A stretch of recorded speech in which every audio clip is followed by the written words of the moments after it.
गुरु ब्रह्मा गुरुर्विष्णु गुरुदेवो महेश्वरः गुरु साक्षात् परब्रह्मा तस्मै श्री गुरवे नमः तस्मै श्री गुरवे नमः सरस्वती नमस्तुभ्यं वरदे कामरूपिणी विद्यारम्भं करिष्यामि सिद्धिर्भवतु मे सदा पद्मपत्रविशालाक्षी पद्मकेसरवन्दिनी नित्यं पद्मालयां देवीं सा मां पातु Saraswati Bhagwati Bharti विशेषजापः. Thank you very much. ధన్యవాదాలు. ఇప్పుడు దయచేసి అందరూ కూర్చోవలసిందిగా కోరుతున్నానండి. ఇప్పుడు ముందుగా ఈ కార్యక్రమానికి ఇచ్చేసినటువంటి మరి ముఖ్య అతిథులు కావాల్సి ఉంది. కొన్ని అనివార్య కారణాల వల్ల ఆలస్యం అవుతున్నది. ఇప్పుడు మరి గౌరవ అతిథిగా ఇచ్చేసినటువంటి డాక్టర్ జోష్ల కృష్ణబాబు గారికి స్వాగత సోమాన్ని తెలియజేసుకుంటూ నమస్కారం తెలియజేసుకుంటూ, అలాగే బారి నోకరాజు గారికి నమస్కారాలు, అలాగే రవి గారికి నమస్కారం తెలియజేసుకుంటూ, మద్దాల వారికి నమస్కారం తెలియజేసుకుంటూ ఈ కార్యక్రమాన్ని ఉద్దేశించి మరి గౌరవ అతిథులైనటువంటి సాహితీవేత్త, ప్రముఖ కవి, విమర్శకులు అయినటువంటి మరి విశ్రాంత ఆచార్య అయినటువంటి జోష్ల కృష్ణబాబు గారిని మాట్లాడుతుందా కోరుతున్నాను.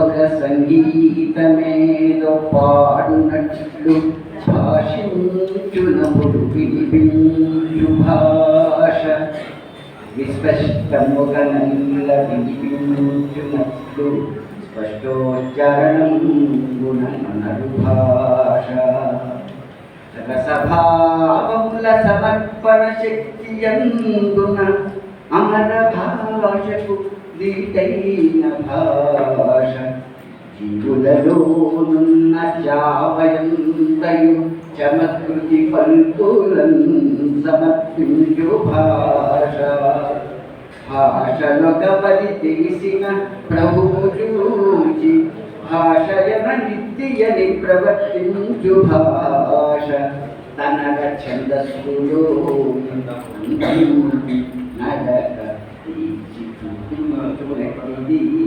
తెలుగు భాష. అటువంటి మన తెలుగు భాష మరి ప్రపంచీకరణ యొక్క ప్రభావంలో అంతరించిపోయే భాషల్లో ఒకటిగా ఉందని యునెస్కో ఒక భయంకరమైనటువంటి సత్యాన్ని మనకి చెప్పింది. అందుకని మనం ఆ తెలుగు భాషను, మన మాతృభాషను పరిపోషించుకునేటువంటి ప్రయత్నంలో ఈవేళ ఈ తెలుగు భాష అంటే మనకి 29వ తేదీన తెలుగు భాష దినోత్సవం. ఆ సందర్భంగా ఈవేళ ఈ గాలి చంద్రశేఖరరావు గారు విద్యార్థుల్ని, మన పెద్దల్ని అందరి మీద ఉంది బాధ్యత. దీన్ని పరిరక్షించుకోవాల్సినటువంటి బాధ్యత చేత ఈరోజు ఈ సభని వారు ఏర్పాటు చేశారు. అయితే మరి వారికి నా హృదయపూర్వక ధన్యవాదాలు తెలియజేసుకుంటూ వేదిక ముందున్నటువంటి కథలకి కూడా నమస్కారాలు తెలియజేసుకుంటూ బాగుంది.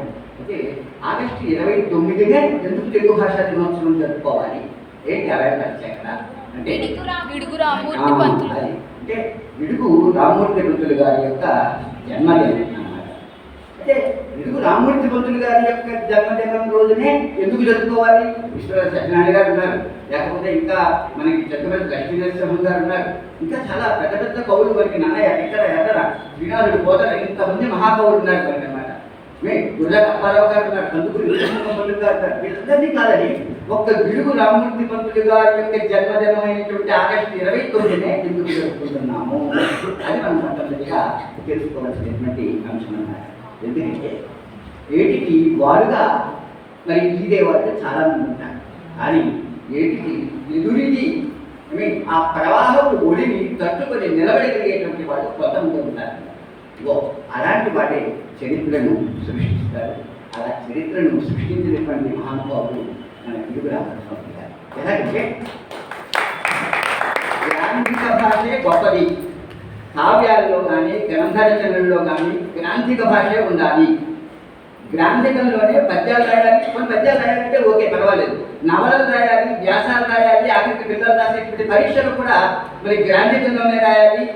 పేపర్లు మనం రోజు చదువుకునేటువంటి న్యూస్ పేపర్స్ కూడా గ్రాంధికంలోనే ఉండాలి అని చెప్పేసి పండితులంతా ముక్త కంఠంతో ఘోషిస్తున్నటువంటి రోజుల్లో సామాన్య ప్రజానికానికి అర్థం కావాలన్నా, ప్రజల్లోకి వేగంగా దూసుకు వెళ్ళాలన్నా వ్యవహారిక భాషలోనే రచన చేయాలి. వ్యవహారిక భాషలోనే అంటే మనం మాట్లాడుకునేటువంటి భాషలోనే ఆ రచనలు ఉంటే అందరికీ అర్థమవుతాయి అని చెప్పేసి విపరీతమైనటువంటి కృషి చేసి దానికి ఊరు వాడ కూడా సమావేశాలు ఏర్పరిచి పండితులందరి చేత తిట్లు తిని ఆ పండితులందరినీ కూడా మెప్పించి వాళ్ళ చేత మరి చివరికి ఓకే అనిపించి విజయం సాధించినటువంటి మహానుభావులు ఈ గిడుగు రామకృష్ణ ఆ రోజుల్లో అసలు ఆయన మీద ఎంతలా ప్రజలెత్తారు. ముఖ్యంగా 2 పార్టీల కింద చీలిపోయాయి అనమాట.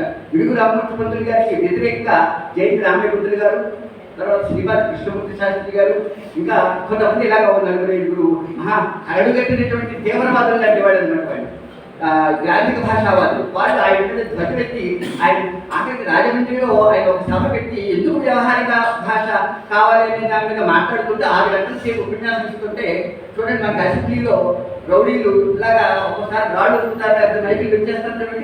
అలాగా మరి గిడుగు రామకృష్ణ పంతులు గారు ఉపన్యసిస్తున్నటువంటి సభలో ఆయన్ని మాట్లాడకుండా చేసి ఆయన మీద ధ్వజమెత్తారట.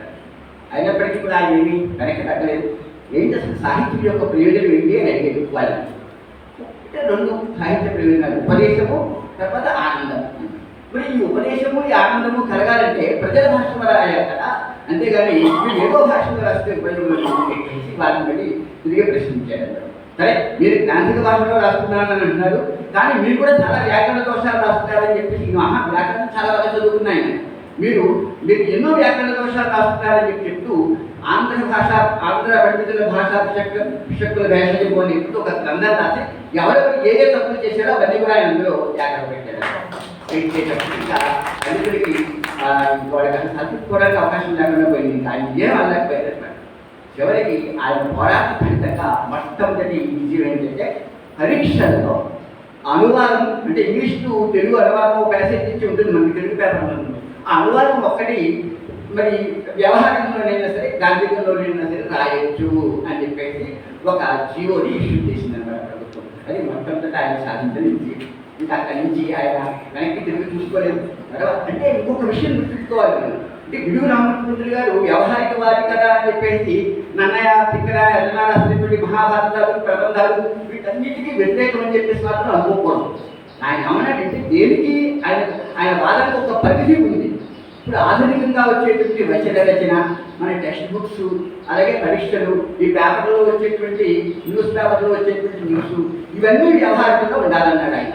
అంతేగాని నన్నయాత్ర భాష వ్యవహారంగా ఉండాలని చెప్పేసి చెప్పలేదు. చాలా మందికి ఇది తెలియక దీనికి దానికి వ్యతిరేకి అంటే నన్నయాత్ర భాషకు వ్యతిరేకి, నన్నయ లాంటి కవులందరికీ వ్యతిరేకం చెప్పేసి అనుకుంటారు. అది చాలా పొరపాటు అంటారు. అంచేత ఆయన ఏమంటారంటే వ్యవహారిక భాష నాకు కన్న తండ్రి లాంటిది. మరి గ్రాంధిక భాష అంటే మన ఈ సంప్రదాయ భాష ఉంటే మహాకవులు అది నాకు మూలపుతమ్మ లాంటిది అని చెప్పేసి చెప్పుకున్నారు. అలాంటి మహానుభావుల యొక్క కృషి వల్ల నేడు మన టెక్స్ట్ బుక్స్లో అయితేనేవి లేకపోతే ప్రవేశి సాహిత్య పత్రికలు పేపర్లు ఇవన్నీ కూడా మనకి వ్యవహారికంలో వచ్చి ఇప్పుడు మనం చదువుకోవడానికి వీలుగా మనం ఈరోజు చదువుకోగలుగుతున్నాం. అది కారణం. అలాంటి మహానుభావులు మరి మనకి వేసినటువంటి మాట కారణంగా మన వ్యవహారిక భాష అభివృద్ధి చెంది ఇప్పుడు మనం వ్యవహారికంగా అన్ని కూడా చదువుకోగలుగుతున్నాం. ఆ కారణంగా మనం 29న మనం దీన్ని వ్యవహారిక భాషా దినోత్సవం అంటాం. పిడుగు రామూర్తి పంతులు గారి యొక్క జన్మదినం అని చెప్పేసి అంటాము. తర్వాత తెలుగు భాషా దినోత్సవం అని చెప్పేసి 3 రకాలుగా కూడా దీన్ని మనం పిలుస్తాం. ఇది ఈ విషయం మీరందరూ కూడా గుర్తుంచుకుంటే అంటే ఇవాళ ఎందుకు మనం ఇది చేస్తున్నాము అంటే ఆ మహానుభావుడి యొక్క అంజలి చూపిస్తూ ఆయన యొక్క జ్ఞాపకాలను మనం నెమరు వేసుకుంటూ ఇవాళ ఈ సభను మనం జరుపుకుంటున్నాం. నాకు ఈ అవకాశం ఇచ్చినందుకు ధన్యవాదాలు తెలుసుకుంటూ ధన్యవాదాలు సార్. మరి గిడుగు గారి గురించి చాలా వివరంగా చాలా విషయాలు సమాచారం అందించినందుకు ధన్యవాదాలు సార్. గిడుగు రామూర్తి పంతులు గారు ఆయన ఒకసారి ఒక సంఘటన జరిగింది. ఏంటా సంఘటన అంటే జాన్ గేట్స్ అనేటువంటి ఒక ఆంగ్ల ద్వారా ఒక పాఠశాల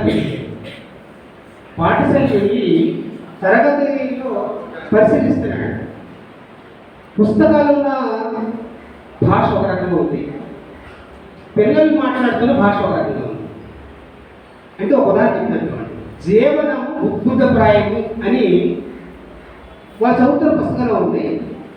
కానీ వాళ్ళు ఇంటికాడ ఏం మాట్లాడుకుంటారు అంటే దానికి సంబంధించి జీవితం అనేది బుడగలాంటిది, జీవితం అనేది ఒక బుడగలాంటిది అని చెప్పడానికి బదులు ఈ పాఠశాలలో జీవనము ఉద్భుతప్రాయము అని ఉంది. అంటే ఈ ఉద్భుతం అంటే ఏంటి, ప్రాయం అంటే ఏంటి, జీవనం అంటే ఏంటి అంటే వీడికి అర్థమైతే వీడి విధానంలో లేదు కదా. పుస్తకంలో జీవన ఉద్భుతప్రాయం అని ఉంది, వాడికి తెలిసింది ఏంటి, జీవితము బుడగలాంటిది అంటే వాడికి అర్థమైపోతుంది. దానికి మన వాళ్ళు ఏం చేస్తే అది చెప్పకుండా జీవనము ఉద్భుతప్రాయము అన్నారు. అంటే జీవితం బుడగలాంటిది అన్నారు. అంటే ఆ ఉద్భుతానికి నిఘంటువు చూసుకోవాలి, జీవనానికి నిఘంటువు చూసుకోవాలి. అంటే నిఘంటువు చూసుకుంటే తప్ప, లేకపోతే పండితులు చెప్తే తప్ప, లేకపోతే ఉపాధ్యాయులు చెప్తే తప్ప అర్థం కానిటువంటి భాషలో పుస్తకాల్లో ఉంది. కానీ వీడికి ఇంటి దగ్గర మాట్లాడేటువంటి భాష వేరేగా ఉంది. కాబట్టి రెండింటి కూడా సమన్వయం అవ్వటం లేదు. పుస్తకాల్లో ఉన్నది ఒక భాష ఉంది, వాడు ఇంటి దగ్గర మాట్లాడుకునేది ఒకటి ఉంది. మరి రెండింటిని వాడు సమన్వయం చేసుకునే పరిస్థితుల్లో అవస్థలు పడుతున్నాడు. ఈ అవస్థలు పడుతున్న విషయాన్ని ఎవరు కనిపెట్టారంటే జాన్ గేట్స్ అనేటువంటి వాడు కనిపెట్టారు. మన తెలుగువాడు కాదండి, మన గాలి భాషలో ఒకటి ఉంది, వీడి ఇంటి భాష ఒకటి ఉంది. ఈ రెండు సమానం వైట్ సైడ్ అవ్వట్లేదు. కాబట్టి ఇది ఎక్కడో సమస్య ఉంది. ఈ సమస్యను ఎవరు పరిష్కరిస్తారు, దీని కారణం ఏంటని చెప్పి ఆయన వాకప్ చేశాడు. వాకప్ చేస్తే అక్కడున్న ఉపాధ్యాయులు ఉన్నారంటే దీనికి మీరు ఎవరు సమాధానం చెప్పలేదు. ఒక గిడుగు కానీ, ఒక గురజాడ అప్పారావు గారు కానీ వాళ్ళు మాత్రమే దీనికి సమాధానం చెప్పగలుగుతున్నారు. అప్పుడు వాళ్ళ దగ్గరికి వెళ్తే అవునండి ఇది సమస్య ఉంది, మాకు ఇంటి భాష ఒక రకంగా ఉంది, కావ్య భాష ఒక రకంగా ఉంది, ఇంట్లో ఒక రకంగా మాట్లాడుకున్నాం, కానీ అది పాఠశాలలో అమలు కావటం లేదు. కాబట్టి విద్యార్థి చాలా కష్టపడాల్సిన పరిస్థితి ఏర్పడుతుందని చెప్పి అప్పుడు గిడుగు దాని మీద ఒక ఆలోచన కలిగింది అతనికి. నిజమే కదా, దీని నుంచి మనం శిష్ట వ్యవహారం ఉండాలి. వ్యవహారం అంటే వాడి పక్కన ఉండాలి. మన ఇంటి దగ్గర ఏం మాట్లాడుతున్నామో అదే పుస్తకాలు ఉండాలి, పుస్తకాలు ఏముందో అదే వాడు మాట్లాడితే ఉండాలి. అప్పుడు విషయ సమాచారం వాడికి సులువుగా అర్థమవుతుంది. ఇప్పుడు పుస్తకాలు ఎందుకు చదువుతావు, జ్ఞానాన్ని సంపాదించడానికి సులువైన మార్గం ఏంటి, వాడికి అర్థమయ్యే భాషలో ఉండాలి. అర్థం కాని భాషలో చెప్తే వాడు సమాచారం ఏమవుతుంది. కాబట్టి అర్థమయ్యే విధంగా వాడి ఇంటి భాషలోనే పుస్తకాలు కూడా ఉండాలి అని మొట్టమొదటిసారిగా గలమెత్తి చాటింది ఎవరంటే గిడుగు రామూర్తి పంతులు గారు. దాన్ని కొన్ని దశాబ్దాల పాటు పోరాటం చేశాడు. అంటే ఇంటి భాష పుస్తకాల్లో ఉండాలి, పుస్తకాల్లో ఉన్నది వాడికి అర్థం కావాలి. అలా అయితేనే మన చదువులకి విలువ ఉంటుంది, మన విశేష భాషా పరిజ్ఞానం పెరుగుతుంది, వాడికి భాషా జ్ఞానం కలుగుతుందని ఒక వాదాన్ని తీసుకొచ్చి దానిలో సఫలీకృతుడయ్యాడు. చాలామంది ఉద్యమాలు ప్రారంభిస్తూ ఉంటారు, ఇది విజయవంతం కావు. ఎవరైతే ఉద్యమం చేసే వాడు సఫలీకృతం అవ్వాలి, అది విజయవంతం అవ్వాలి. ఆ విజయవంతం కారణంగానే ఈవేళ మన పాఠ్యపుస్తకాలను కూడా కురవాడు చదివితే అర్థమయ్యే రీతిలో ఉంటుంది. మన ఉపాధ్యాయులు కూడా కురవాడి భాషలో మాట్లాడతాం, వాడు ఏ స్థాయిలో మాట్లాడితే అర్థమవుతుందో వాడి స్థాయిలో వెళ్ళి మాట్లాడతాం. దీని కారణం ఎవరంటే గిడుగు రామూర్తి పంతులు గారు. గిడుగు రామూర్తి పంతులు గారు నాడు ఆ వాదం చేయకపోతే మనం కూడా ప్రాచీన గ్రంథాలలో ఉండేటువంటి సంప్రదాయంగా ఆ పదాలను ఉపయోగించాం. ఆ పదాలు అర్థం కాక వాడు పాఠశాల కూడా మానేసిన పరిస్థితి వచ్చింది. అలాంటి ప్రమాదం నుంచి మన తెలుగు భాషని బయట తీసుకొచ్చినటువంటి ఏకైక మహానుభావుడు అంటే గిడుగు రామమూర్తి పంతులు గారు. అలాంటి గిడుగు రామమూర్తి పంతులు గారు మన తెలుగు భాష యొక్క ప్రాణం పోసాగినటువంటి ఆయన యొక్క జయంతిని తెలుగు భాషలో చెప్పుకుంటుంది. ఆయన జయంతి ఎప్పుడంటే 1863 ఆగస్టు 29వ తారీఖు. కాబట్టి ఆయన యొక్క పుట్టినరోజుని మనం తెలుగు భాష దినోత్సవంగా చెప్పుకోవడం జరుగుతుంది. అదే విషయాన్ని మరి జోషి వారు చాలా చక్కగా చాలా విపులంగా వివరించినందుకు ధన్యవాదాలు సార్. ఇప్పుడు ఇదే విషయం మీద ఒక నిమిషం మాట్లాడాల్సిందిగా మరి యూట్యూబ్ కార్యదర్శి అయినటువంటి బాలమోహన్ గారిని కోరుతున్నాను.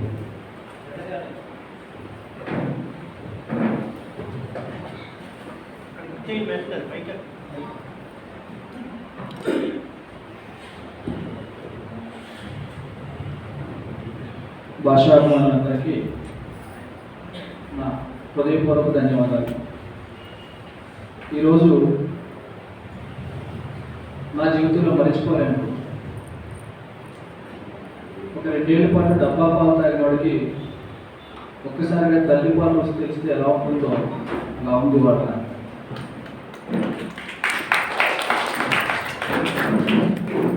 నేను పుట్టింది ఆంధ్రదేశం. నా మాతృభాష తెలియనప్పటికీ పరాయి భాష పాలనలో బతుకుతూ మళ్ళీ ఒకసారి నా స్వదేశానికి వచ్చినంత ఆనందంగా ఉంది ఈరోజు. నిజంగా తెలుగు ఎంత మాధుర్యంగా ఉంటుందా, తెలుగు ఇంత ప్రాముఖ్యతను కలిగి ఉందా అని వక్తలు మాట్లాడిన మాటలు బట్టి నేను అర్థం చేసుకున్నాను. మా గురువర్యులు కృష్ణబాబు గారు, మరి భాషాభిమానులు, భాషను అభివృద్ధి చేసుకుంటూ వెళ్తున్నటువంటి దాడి చంద్రశేఖర్ గారు, వేదిక మీద ఉన్నటువంటి పెద్దలు, వేదిక దిగువన ఉన్నటువంటి పెద్దలు, మీ భాషాభిమానానికి నా హృదయపూర్వక జోహార్లు. ఎందుకంటే గురువు గారు కృష్ణబాబు గారు చెప్పినట్లుగా యునెస్కో వాళ్ళు ఇచ్చినటువంటి నివేదిక ప్రకారం మన అంతరించిపోయేటువంటి భాషల్లో తెలుగు ఉంది అంటే అది గుండె తరుక్కుపోయేటువంటి విషయం, మనందరం కూడా ఆలోచించుకోవాల్సినటువంటి విషయం. శరీరాన్ని కప్పుకోవడానికి ఎన్ని రకాల వస్త్రాలు ఉన్నప్పటికీ శరీరాన్ని కప్పి ఉంచేటువంటి ఆ చర్మం అనేటువంటి చాలా ప్రాముఖ్యత కలిగి ఉంటుంది. చర్మం లాంటిది మాతృభాష, పైన కప్పుకునేటువంటి వేషాలు పరాయి భాష. ఈరోజు ప్రభుత్వాల పరిస్థితి ఏ విధంగా ఉంది అంటే కనుక 1 నుంచి 5వ తరగతి ప్రాథమిక అభ్యాసం అంతా కూడా విద్యా హక్కు చట్టం ప్రకారం మాతృభాషలో జరపాలి అని చట్టాన్ని తీసుకొస్తే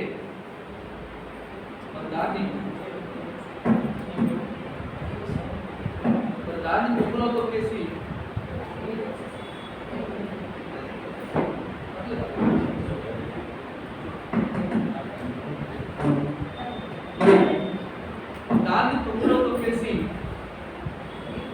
ప్రపంచ బ్యాంకు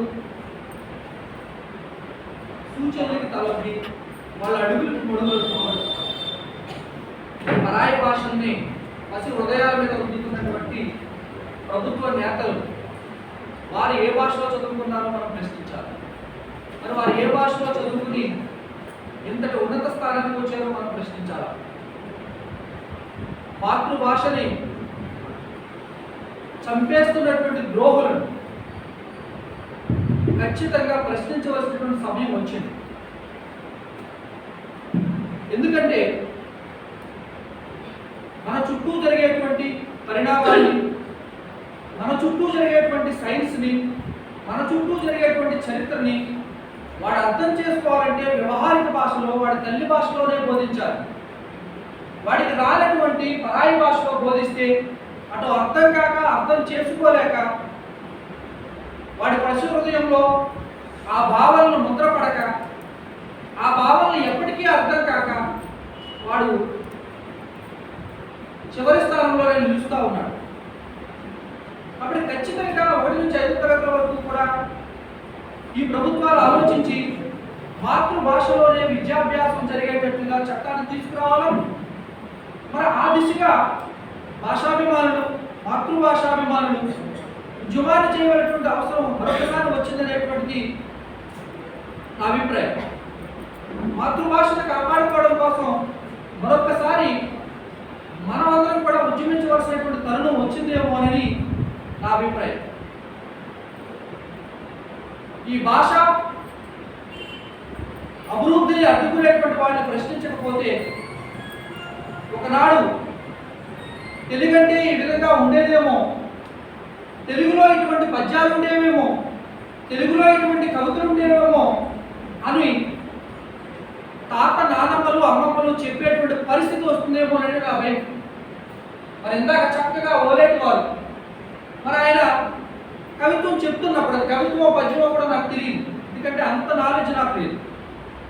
నేను ఫిజిక్స్ ఉపాధ్యాయుడిని, నాకు అంత నాలెడ్జ్ లేదు. మరి ఆయన చెప్తున్నప్పుడు నా రెండు చెవులు కూడా అసలు ఇంకొక ధ్యాస వైపు వెళ్ళలేదు. నా కన్నులు ఆయన చూస్తూనే ఉన్నాయి, నా చెవులు ఆయన మాటలే వింటూనే ఉన్నాయి. అంత మాధుర్యం అనేది నా మాతృభాష. మరి ఈ మాతృభాషను కాపాడుకోవాల్సిన బాధ్యత మనందరిలో ఉంది. దాడి చంద్రశేఖర్ లాంటి వాళ్ళు, లేకపోతే కృష్ణబాబు గారు లాంటి వాళ్ళు, లేకపోతే ఇంకా పెద్ద మనుషులు వీళ్ళ బాధ్యతే కాదు, తెలుగు నేలపై పుట్టిన ప్రతి మనిషి యొక్క బాధ్యత, తెలుగుని కాపాడుకోవాల్సినటువంటి బాధ్యత. మరి ఎంత మంచి కార్యక్రమాన్ని ఏర్పాటు చేసినందుకు ఈ కార్యక్రమం ఏర్పాటు చేసినటువంటి వారికి ప్రత్యేకంగా ధన్యవాదాలు తెలియజేసుకుంటూ, నా కోరిక ఏంటంటే దీన్ని డివిజన్ లెవెల్లో, జిల్లా లెవెల్లో మరి అఫీషియల్స్ సైడ్కి తీసుకెళ్ళి ఖచ్చితంగా ఈ రోజుని 29వ తారీఖుని మరి డివిజన్ వారీగా అన్ని డివిజన్స్లోనూ కూడా తెలుగు భాషా దినోత్సవాలు జరపాలని, దాంట్లో ముఖ్యంగా డిఈఓ గారితో మాట్లాడి దీంట్లో పాఠశాల విద్యార్థుల్ని, కళాశాల విద్యార్థుల్ని కంపల్సరీగా మరి భాగస్వాములు చేయాలని, ఆ విధంగా మన కృషి ఉండాలని, వచ్చే సంవత్సరమైనా కళాశాల విద్యార్థులతోటి, పాఠశాల విద్యార్థులతోటి ఈ కార్యక్రమాలు అంగరంగ వైభవంగా పెద్ద లెవెల్లో జరపాలని, దానికి అవసరమైనటువంటి సహాయం ఎప్పుడైనా సరే ఒక తెలుగు వ్యక్తిగా, ఒక మాతృభాష అభిమానిగా నేను చేయడానికి సిద్ధంగా ఉన్నానని, పరిశీలించాలని నిర్వాహకులు కోరుతూ, ఇంతటి అవకాశాన్ని ఇచ్చినటువంటి నిర్వాహకులకి మరొకసారి నా అభినందనలు తెలియజేసుకుంటూ అందరికీ అభినందనలు.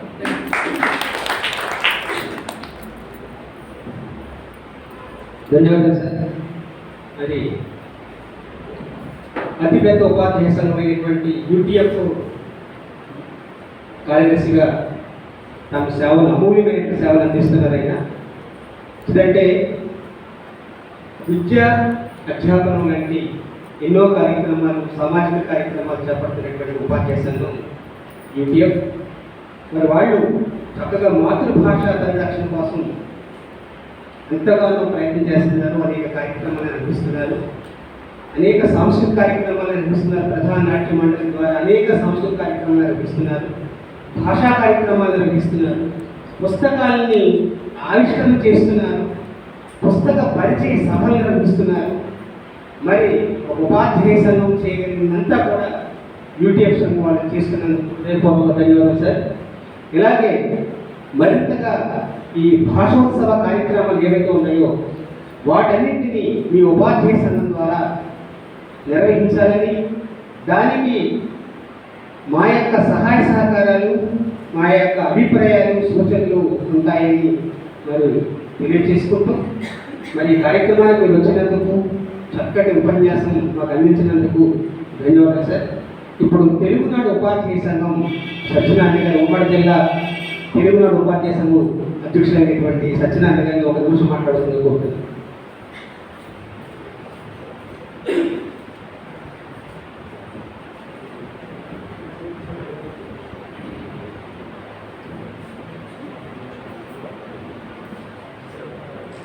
సాహిత్య, సాంస్కృతిక, భాష, కళారంగాల ప్రోత్సాహం జరిగిన పెద్దలందరికీ కూడా నా నమస్కారాలు. వేదిక ముందు ఉన్న విద్యావేత్తలు, సాహితీవేత్తలు, ఉపాధ్యాయులు మీ అందరికీ తెలుగు భాషా దినోత్సవ శుభాకాంక్షలు. ముందుగా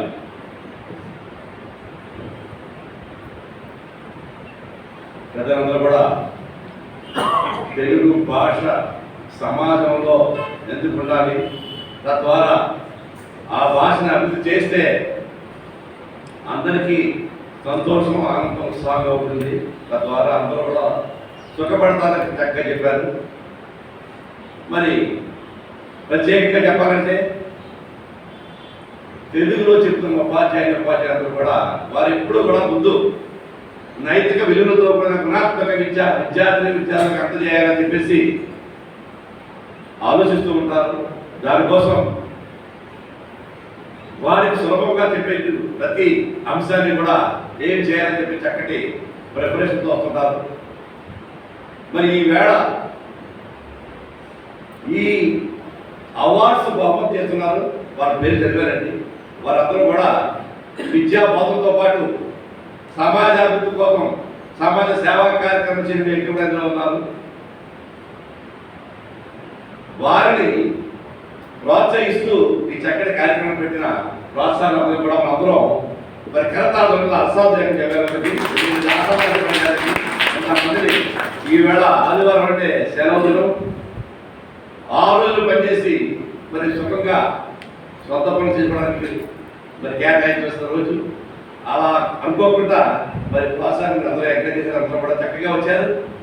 మరి ఇప్పుడు మీకు ఒక 3 విషయాలు, ఒక 2 నిమిషాల టైం ఇచ్చారు, తొందరగా పూర్తి చేస్తాను. తెలుగు భాష ముందుకు పోతుందంటే తెలుగు భాష బోధిస్తున్న ఉపాధ్యాయులు 3 విధాలుగా ఆలోచిస్తున్నారండి. విద్యార్థులతో వాదన చేసేటప్పుడే మనం ఎప్పుడు కూడా గర్వపడకూడదు, అలాగే పని అవలేదని చెప్పేసి కుంగిపోకూడదు అని చెప్తూ ఒక ఉదాహరణ చెప్తారండి. మనం నడిచేటప్పుడు 2 కాళ్ళు ఉపయోగిస్తే కానీ మనం ఒక దగ్గర నుంచి తిరిగేలేము. నడిచేటప్పుడు ఒక కాలు ముందుంటుంది, ఒక కాలు వెనకాల ఉంటుంది. ముందున్న కాలు నేను ముందున్నానని చెప్పి ఎప్పుడు కూడా గర్వపడదు, 2వ కాలు వెనకున్నానని చెప్పేసి ఎప్పుడు బాధపడదు. ఎందుకంటే ఒకే ఒక క్షణంలో 2 కాళ్ళ యొక్క స్థానాలు మారిపోతాయి. కాబట్టి ఒకే ఒక క్షణంలో 2 స్థానాలు మారిపోతాయి. ముందున్న కాలు వెనకెళ్తుంది, వెనక కలుగుతుంది. అందుకనే ఏమంటారంటే మీరు ఎప్పుడు కూడా గర్వపడకండి, మీరు చాలా మంచివారు, మీరు గర్వపడకండి, ఏమీ వెనకరకండి అని చెప్తారు. రెండోది, ఎవరిని పడి ఈర్ష్యపడకండి. ఇవన్నీ ఏం చెప్తారంటే మీరు బోధించే బోధనలు బట్టే విద్యార్థులు సమాజ అభివృద్ధి కోసం పాటుపడతారు, మంచి పొజిషన్లోకి వెళ్ళి. ఎవరి మీద ఈర్ష్య పడకూడదు. సూర్యుడు కావాలా, చంద్రుడు కావాలంటే ఏం చెప్తామండి? వారి సమయానికి వారు వెళ్ళిపోకపోతే ప్రపంచం అంతా కూడా అస్తవ్యస్తం అయిపోతుంది. ఇద్దరు కావాలి.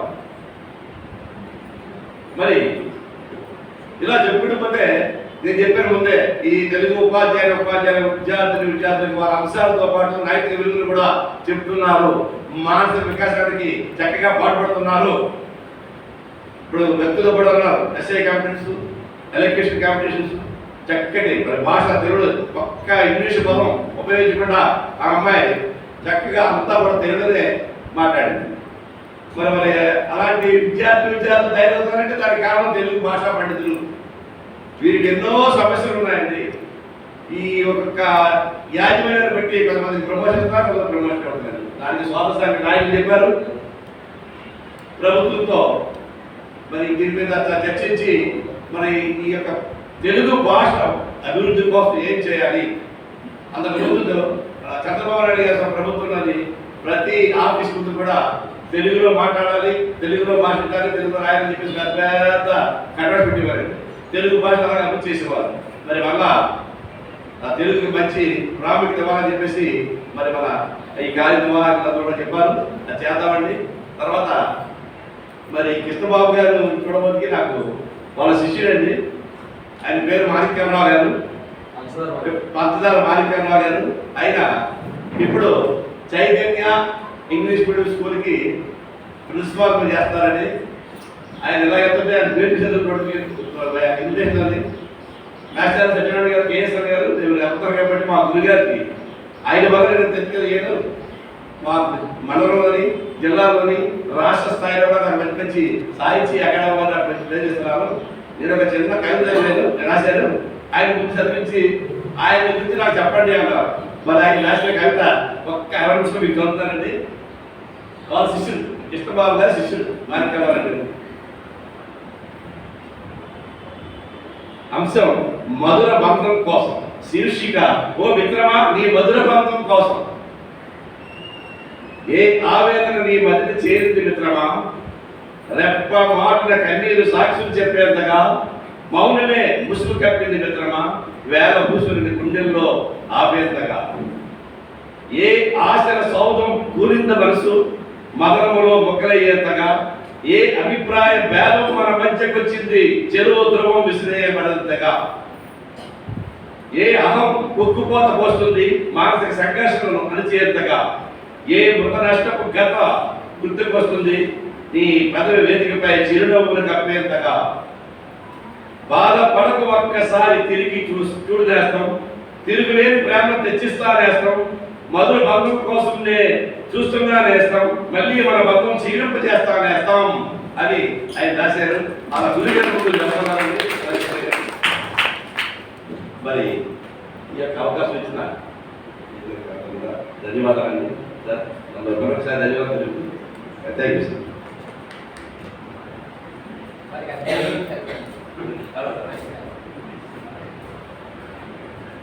మరి ఈ యొక్క చక్కటి సమావేశంలో ఏమైనా పాల్గొనేందుకు రావడానికి ఎంత కారణం అవుతుందండి. మనకు జయరాజ్ గారు మనకి రాష్ట్ర కార్యదర్శి, వాళ్ళ స్నేహితులు అడిగిన ఆయన కొన్ని కారణాలు రాలేకపోయారు, నన్ను పంపించారు.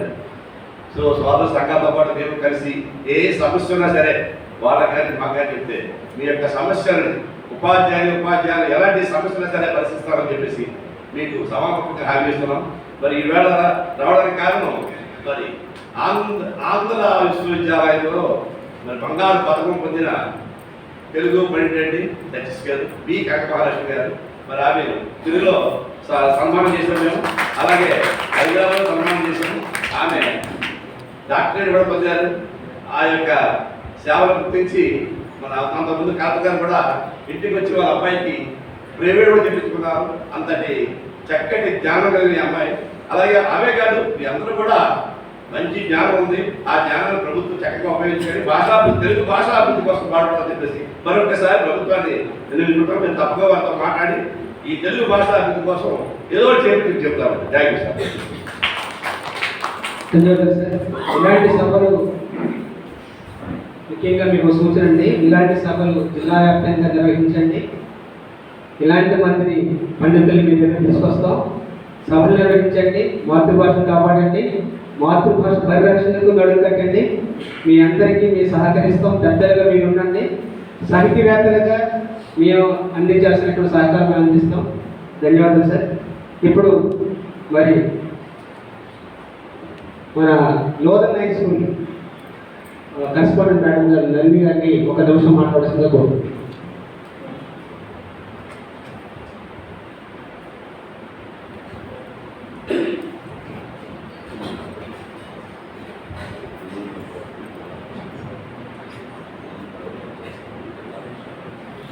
చెవిలో అమృతం పోస్తే ఎలా ఉంటుందో అలా ఉంటుంది. మా అమ్మాయిని మా సేవకులు ఒక అనేక సంవత్సరాల క్రితం తెలుగు భాషా దినోత్సవానికి ఒక లెక్చరర్ గారిని ఆహ్వానించడానికి అడిగినప్పుడు మా పాప చెప్పిన మాట నిజంగా చెవిలో అమృతం పోస్తే ఎలా ఉంటుందో అలా ఉంటుందన్నమాట. కృష్ణబాబు గారి తెలుగు పాఠాలను చెప్పే విధానం, అటువంటి కృష్ణబాబు గారికి, ఈ సభను అలంకరించిన కృష్ణబాబు గారికి, అలాగే సభను అలంకరించిన పెద్దలందరికీ కూడా ప్రత్యేకమైన వందనాలు. చేరిన ప్రతి ఒక్కరికి కూడా ప్రత్యేకమైన శుభాలు తెలియజేసుకున్నాను. మరి అమృతం అనే మాట తెలుగు భాషలోనే ఉందేమో, ఇంగ్లీష్లో ఉందా సార్? అమృతం అనే మాట లేదండి. అమృతం అనే మాట ఇక్కడ మాత్రమే ఉంది. అమృతం షట్రుచుల కలయిక. అమృతం ఒక ఔషధం. అమృతం తాగిన వారు అమరులు. మరి ఈ తెలుగు భాష అంతం ఎలా అవుతుంది? అమృతాన్ని కలిగిన ఈ తెలుగు భాష అనంతం, ఎప్పటికీ మరెప్పటికీ.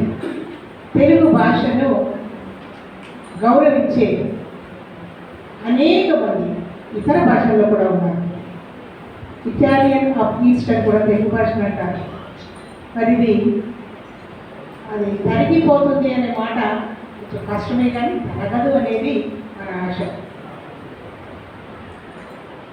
అమృతాన్ని కలిగి ఉన్న బిడ్డలెందరో పల్లకిని మోస్తుంటే, వారే బోయిలుగా మరి పల్లకిని మోస్తుంటే అమ్మ ఎంతో గర్వంగా ఆ పల్లకిలో ఊరేగుతుంది. మీరందరూ ఆ పల్లకిని మోస్తుంటే ఈ అమృతం ఖచ్చితంగా అమరమవుతుంది. తెలుగు భాష గురించి ఆ మాట చెప్తే నాకే కొంచెం బాధేస్తుంది. నేను బహుశా ఈ సభకు అతికిన దాన్ని కాదు, ఎందుకంటే నేను ఇంగ్లీష్ టీచర్గా అనేక సంవత్సరాలు పనిచేసి ఇప్పుడు వదిన హై స్కూల్ కరస్పాండెంట్గా ఉన్నాను. నా స్టూడెంట్స్ కూడా ఇక్కడ ఉన్నారు. మరైతే ఎందుకు వచ్చానంటే, మొట్టమొదటి మా స్కూల్లో లెక్చరర్గా పనిచేస్తున్న ఆచార్య గారు ఇక్కడ సన్మానం తీసుకుంటారు. అంతేకాకుండా నాకు ఒక ఆశ ఉంది. గంధపు వృక్షాల మాటకు వెళితే ఆ గంధపు వాసన మనకు కూడా తగులుతుందంట. ఆ ఆశ నాకు ఎప్పుడూ ఉంది. అందుకని సాధారణంగా ఇలాంటి పండితుల సభను తప్పనిసరిగా అటెండ్ అవ్వాలని నేను ఆశపడుతూ ఉంటాను. మరి నన్ను ఆహ్వానించిన పెద్దలందరికీ కూడా ప్రత్యేకమైన వందనాలు. ఒక్క మాట, బుద్భుతప్రాయం ఆవకాయ లాంటి మాట, బుడగ పాలు లాంటి మాట, ఈ రెండింటినీ బ్రతికించాలి. రెండింటినీ కూడా సమానంగా తీసుకెళ్ళాలి. ఎందుకంటే సాహిత్యం ఆనందాన్ని కలిగిస్తుంది, ఈ వాడుక భాష అవసరం కలిగిస్తుంది. కాబట్టి దేన్ని సార్ చెప్పారు, రెండు కూడా కలిసే వెళ్ళాలి. మరి అలాగూ తెలుగు భాషను ఉన్నతమైన శిఖరాలకు తీసుకువెళ్ళడానికి ఉండే పండితులు అద్భుతమైన మాటలు ఉన్నాయి. కొన్ని వింటూ ఉంటే నాకు చాలా ఇష్టమైన మాటలు.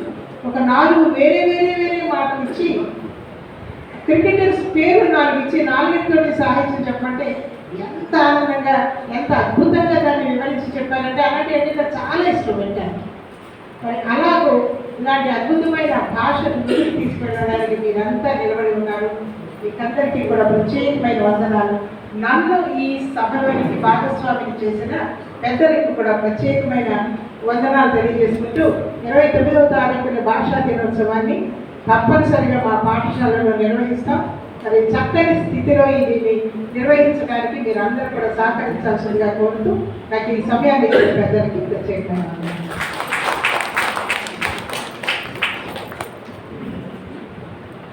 ధన్యవాదాలండి. మరి మీ సహాయ సహకారాలు మా ఉపాధ్యాయులకు ఉండాలి, పిల్లలకు ఉండాలి. మీ అందరి యొక్క సహాయ సహకారాలు ఉంటే ఈవేళ సభ ఎంత నిధిగా ఉంటుంది. మీ సహాయ సహకారం లేకపోతే సభ ప్రారంభంగా ఉంటుంది, చేసినటువంటి పనికి ఫలితం లేకుండా పోతుంది. కాబట్టి మీ అందరి యొక్క ప్రోత్సాహం, ప్రేరణ, స్ఫూర్తి మరి అందరికీ ఉన్నట్లయితే, విద్యార్థులకి పెద్దవాళ్ళకి అందరికీ ఉన్నట్లయితే సభ మరింతగా రాణించడానికి అవకాశం ఉంటుందని తెలియజేసినందుకు ధన్యవాదాలండి. ఇప్పుడు తెలుగు ఉత్తమ ఉపాధ్యాయ పురస్కారం కార్యక్రమాన్ని మనం నిర్వహించబోతున్నాం. వీటిని ఎలా మేము ఎంపిక చేశామంటే, అక్కడ పనిచేస్తున్నటువంటి విద్యార్థుల్లో అద్భుతమైనటువంటి ఫలితాలు సాధించడమే కాకుండా ఆ పాఠశాలలో జరిగేటువంటి కార్యక్రమాలు ఏవైతే ఉన్నాయో ఆ కార్యక్రమాలను ముందుండి నడిపించి ఉత్సాహంగా కార్యక్రమాలను నిర్వహించి అక్కడున్న ఉపాధ్యాయుల్లో మంచి పేరు తెచ్చుకుంటున్నటువంటి తెలుగు ఉపాధ్యాయుల్ని మేము కొంతమంది ఎంపిక చేయడం జరిగింది. ఆయా పాఠశాలలో వారు చేస్తున్న విశేషమైన కృషిని గుర్తించి మేము 13 మందిని ఇక్కడ మేము ఎంపిక చేయడం జరిగింది. ఆ 13 మందికి ఈవేళ మనం మా సంస్థ తరఫున తెలుగు ఉత్తమ ఉపాధ్యాయ పురస్కారాన్ని ఈ 2024 సంబంధించి ఇవ్వడానికి ఇస్తున్నందుకు చాలా ఆనందంగా, పూర్వజన సుకృతంగా భావిస్తున్నాం. ప్రతి సంవత్సరం తెలుగు భాషా దినోత్సవం రోజున ఇదే వేదిక మీద ఇలాంటి పండితులను తీసుకొచ్చి మరింత మందికి ప్రోత్సాహాన్ని, సహకారాన్ని అందించాలని ఏకైక లక్ష్యంతో ఈ కార్యక్రమం నిర్వహిస్తున్నాం. కాబట్టి అందులో భాగంగానే ఇవాళ పెద్దాపలను కూడా ఈ కార్యక్రమం నిర్వహిస్తున్నాం. ఇప్పుడు సన్మాన కార్యక్రమం జరగబోతుంది. ముందుగా శ్రీ మట్టపర్తి గంగారాం గారిని వేదిక మీదకి సవినీయంగా ఆహ్వానిస్తున్నాము. సార్ కూర్చోండి సార్.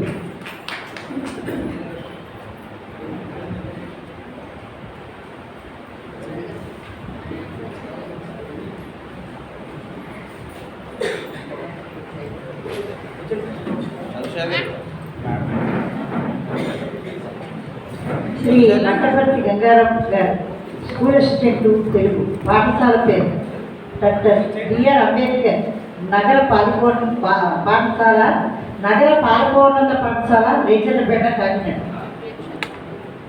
జనవరి 9వ తేదీన ఫిబ్రవరి 1966 జన్మస్థలం అమలాపురం మండలం పాలకుర్మి గ్రామం. తల్లిదండ్రులు మట్టపర్తి అప్పారావు వీరమ్మ.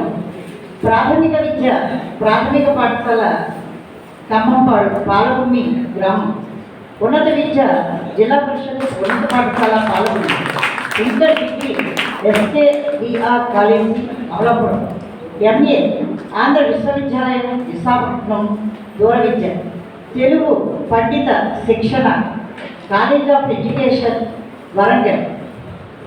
ఉపాధ్యాయ వృత్తి 27 జూన్ 1992 నుండి డాక్టర్ బిఆర్ అంబేద్కర్ నగర పాలకోన్నత పాఠశాల రేచర్లపేట కాకినాడలో ఈనాటి వరకు 32 సంవత్సరాలు పూర్తి చేశారు.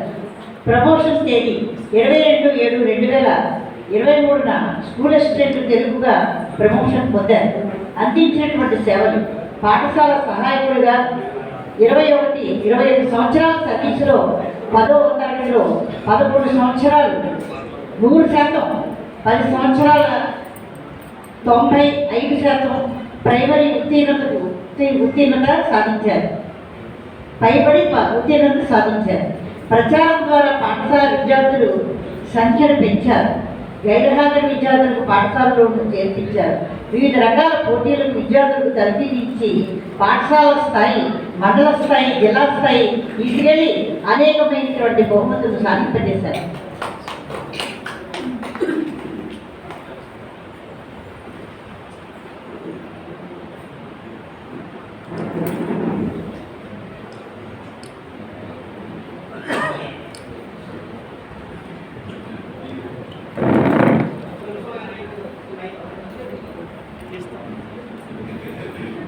అందరికీ నమస్కారం.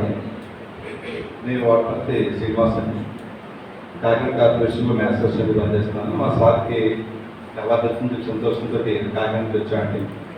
దీని గురించి మాటలు రాయాలి, అప్పుడు టైం అందించాలి. మాటలు మధురం, చేతలు చందోబద్ధం. పాఠ్యాంశ బోధనలో మృదుత్వం, ప్రణాళిక రచనలో పటుత్వం. సాంస్కృతిక కార్యక్రమ విభాగంలో నిపుణుడు, కాకినాడ కార్పొరేషన్లో పేరుగాంచిన తెలుగు పండితుడు శ్రీ మట్టపర్తి గంగారాం గారికి అభినందన జ్ఞాపిక. స్త్రీ సంపదల జ్ఞానంగా కలిగిన వీరు మూర్తి భవించిన తెలుగు సేవకుడు. మధురమైన పదాల ప్రయోగంలో మాటల మాంత్రికుడు. హాస్యంలో పట్టలేని సంతోషాన్ని మాలో నింపేవారు. కార్యక్రమ నిర్వహణకు పట్టుదలలోనూ, తెలుగుపై మమకాలంలోనూ, సమయస్ఫూర్తితో కష్టాలను అధిగమించడం తీరులోనూ వీరిని మించిన వారు లేరు. ఇది అతిశయోక్తి కాదు. గంటల కొద్దీ తన కర్తవ్యంపై దృష్టి పెట్టి వాటిని విజయవంతంగా పూర్తి చేయడం లక్ష్యంగా పెట్టుకుంటారు. తెలుగులో డిఆర్పీగా రాణించారు.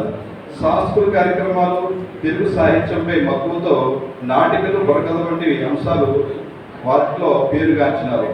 సార్ నాకు 2005లో కాకినాడ ఆంధ్రప్రదేశ్ స్కూల్లో పరిచయం. కార్యక్రమం ఏదైనా సరే ప్రణాళికాబద్ధంగా పూర్తి చేయడంలో అన్వేషణ చేయి. కుటుంబం, బోధన రెండు బాధ్యతలను సమతూకంలో నిర్వర్తించడం ఈయనకే చెందుతుంది. ఆర్థిక విషయాల్లో ఈయన నాకు గురువు. ఈయన సాంగత్యంలో నా సమస్య లఘు. చదువులో వెనుకబడిన విద్యార్థులను ఆయన రూపొందించిన స్టడీ మెటీరియల్ మాకు ఆచరణీయం. ఈయన తెలుగు పండితుడు కాకుండా ఉంటే, అంటే మా మ్యాథ్స్ గంట కదా టీచర్ అయ్యి ఉంటే స్టడీ మెటీరియల్లో టీఎల్ఎం రాసిన అవసరం నాకు ఉండదు అనే ఉద్దేశంతో అనిపిస్తుంది. నిత్య విద్యార్థి శ్రీ గంగారాం గారు మరిన్ని అవార్డులు రావాలని కోరుకుంటూ శ్రీనివాస్. గంగారాం గారు పిలిచి గంగారాం